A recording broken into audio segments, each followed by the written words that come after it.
Hi guys, sa mga ante, magandang umaga sa lahat. It's March 22 today and it's Saturday.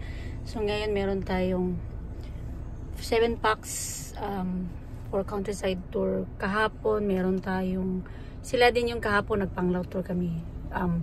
High school batchmate ko po sa Lourdes College High School. Thank you Joanna, Ethel Sabal, thank you. And family sa pagtitiwala sa company ko. So ngayon 7:30 kunin ko sila ng 8 AM sa Henan.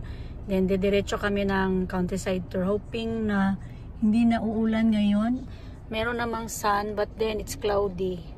Pero kaya yun, unahin muna namin yung Chocolate Hills. Chocolate Hills kasi yun ang gusto ng mga anak ng mga pamangkin ni Joanna. And then after that is Starshare, and then depende na nila kung gusto nilang bumaba sa man-made forest. And then depende kung gugutumin sila, lubok kami. Pag hindi pa, punta kami ng Luwai River de floating. So para sa akin maganda yung ambience ng Luwai, mga ante, kasi nga bagong nila, nag-renovate sila sa loob.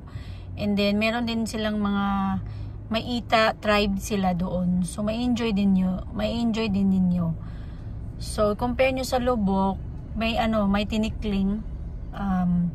Pero yun lang, para sa akin Luwai, kasi doon na kasi dinadala yung mga guest ko Lubok kasi yun talaga original na floating, yun talaga na known ng lahat.